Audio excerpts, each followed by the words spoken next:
The X-Men are a team with so many former members that it's actually pretty easy to forget that some mutants have been on that team at one point in time. Well, let me remind you of 10 of them. I'm Adam Andrews, and this is the top 10 X-Men members you've never seen before.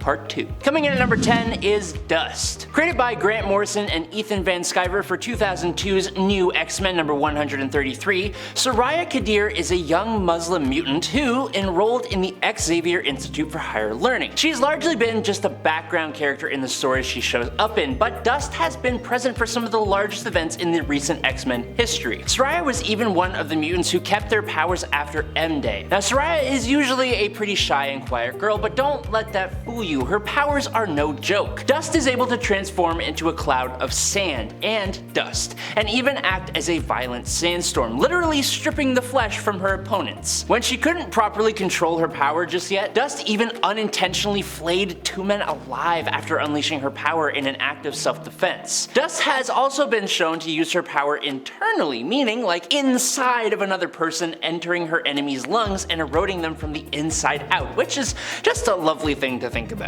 But wait, there's more! It also appears that Dust is immune to magic and telepathy-based attacks in her sand form. The only problem is that if you pull out a hose or like a super soaker or something, she's pretty much done for, as she is extremely vulnerable to water. She is a powerful mutant, but sorely underutilized. Number 9. Maro. Maro! She's just such an underappreciated mutant considering how versatile and cool her powers are, and if you are a Maro diehard fan, you know that she's had difficulties with her powers, which might explain part of the reason why people tend to write her off. Initially, Maro was unable to control the growth of her bones, which leaves her with some pretty painful and frankly terrifying looking struggles. But these days, she's honed her powers and has become quite impressive as a result. Her extreme bone growth allows her to eject super durable spikes from her skin and use them in combat. She's adept at hand-to-hand combat, so this, paired with her ability to literally grow her own spikes and then heal up without issue, makes her pretty unstoppable. Now, you'd be right to think that she isn't exactly a good guy, but for a small amount of time, she was indeed a member of the X-Men until she went a little ragey on Wolverine. Number 8.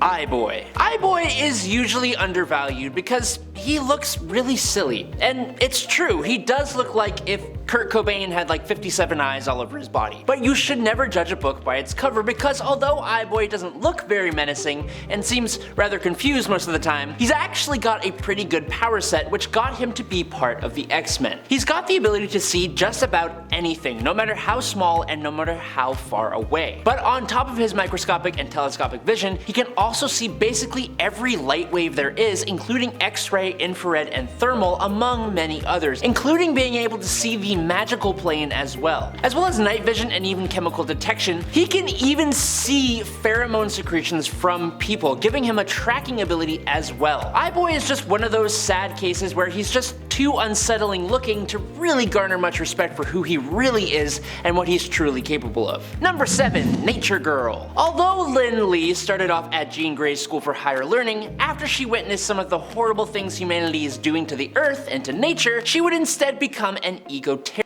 fighting back against humanity, which makes sense given her powers. Nature Girl's powers are directly connected to the natural world. She can communicate, influence, manipulate, and control nature, living beings, except I guess for not humans or mutants, plants, natural phenomena like the weather and geology of the earth, and the matter and energy of which all things are composed. Now that statement alone kind of encompasses a lot of different stuff. She can call upon animals and ally herself with them. She can make plants grow, move and attack people. She can control weather to a degree and heal nature to a degree too. She was on the run from Wolverine for a while and was able to get away from him a few times using her abilities, and more recently, she mutated even more and became even more uncontrollable. But she looks totally awesome wielding the Krakoan cudgel with her big antlers and these like goat legs. It's kinda cool. Number 6. Toad. Toad's biggest claim to fame would be as a member of the Brotherhood of Evil Mutants, but Mortimer Toynbee has also been a part of the X-Men for some time, and was a student at Jean Grey's school. It makes sense that the X-Men would take him on given his massive list of abilities. Toad has a degree of superhuman strength, specifically in his back legs, which allows the little weirdo to jump around 25 to 30 37 feet, and he'll kick you so hard that you ain't getting back up again. He's got flexible bone structure, superhuman stamina, durability, reflexes, and agility. Toad, like a lot of super beings, has a regenerative healing factor, but unlike a lot of mutants, he has UV vision, a super strong 30-foot prehensile tongue, acidic saliva, sticky paralytic resin out of his pores, and pheromone secretion. I can understand why he isn't exactly at the top of the mutant landscape, partially because he's kind of lame and gross, but he's not someone you should sleep on. Number 5. Cipher. Cipher has what some people believe to be a pretty horrible mutant ability, especially when it comes to combat. Personally, I would kill to be able to subconsciously translate any written or spoken language, human or alien. He can also subconsciously understand body language and intention, as well as decipher codes and computer languages. After he was resurrected, and also so Marvel could make him actually useful, everything he sees is interpreted into language, basically meaning that he's able to read life itself. Now, he isn't exactly a fan favorite, and his powers aren't really anything to write home about, but he was a member of the X-Men, and he was actually very instrumental in the Krakoan era with his ability to talk to the living island. Number 4. Unice the Untouchable. Now, I gotta say, the force field abilities of wrestler, criminal, and villain Unice the Untouchable definitely have some major drawbacks. The positives are great. His force field can withstand blows from the Incredible Hulk, he can project his force field to move objects, he could also use the shield to be untouchable, hence the name, opening it up to be able to grab things and eat. Now, the drawback would come in the fact that there have been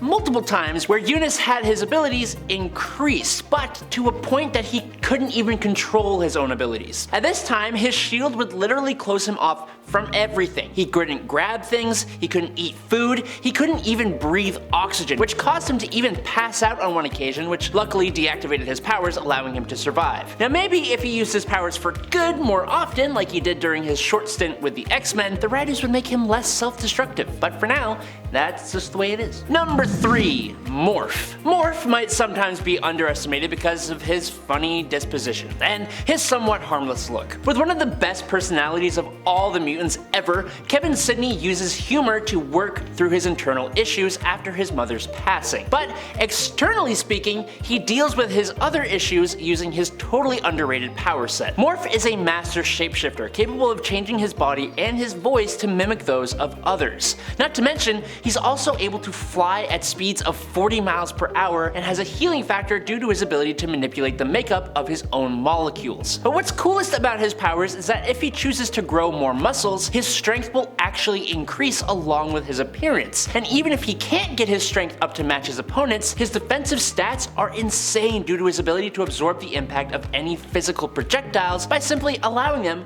to pass straight through him. Number 2. Forget-Me-Not. Forget-Me-Not is a mutant with the incredibly unique ability to be in a state of constant existential superposition. That basically means that Forget-Me-Not is more like Forget-Me-A-Lot. Whenever he is not in direct eyeline of another person, everything about him, from his presence to any memories that involve him, just completely disappear. And that's not only things that are alive. When he is caught on camera, it doesn't even register on the footage or picture. It leaves a big noticeable distortion, which does give people a clue that he did exist, but they still can't remember that he's the one who made that happen. The same thing goes for if he uses things. So like when he uses toilet paper, you obviously see that the toilet paper has been used, which would make him a perfect excuse for when someone gets mad when you don't change the toilet paper roll once it's empty. His interactions with people do leave them with gaps in their memory, which some telepathic characters can pick up on, and leaving reminders for yourself about Forget-Me-Not do also help, which is what Charles Xavier had to do when Forget-Me-Not was a member of the X-Men team for 6 whole years. Although no one remembers that. It would be an incredibly sad life to live. You could get away with a hell of a lot, so for someone who is okay being completely alone, it's totally cool. But still, a really great quote for him goes, "It's better to do something that matters and not be noticed than the other way around," which is both really sad and also really inspirational. And coming in at number 1 today is Spike. So picking mutants for this list is pretty hard because since they are from the comic books, a large number of you guys probably know who they are and probably know that they're a member of the X-Men. But not everyone here has seen the animated show X-Men Evolution, and so you might not know about the character known as Spike. Spike, or Evan Daniels, was actually the nephew of Aurora Monroe, but his mutant powers are much different. Similar to Maro, Evan can manipulate his bones, causing it to project through his skin to create armor and bone spikes that he can use as melee weapons, or he can even launch the spikes from his body as projectiles. Unlike Maro though, Spike's bones piercing through his skin and being broken off or fired as projectiles doesn't actually hurt him, which is a huge benefit. What's super interesting though is that after some time with the Morlocks, Spike was able to make his bone spikes so hot that they were almost on fire, which actually raises a lot more questions than it answers pretty much anything. But that's all the time I've got left. I hope you guys enjoyed watching. I'm Adam Andrews. I'll catch you all on the Flippy Flop here on Top 10 Nerd. Until then though, peace out nerds.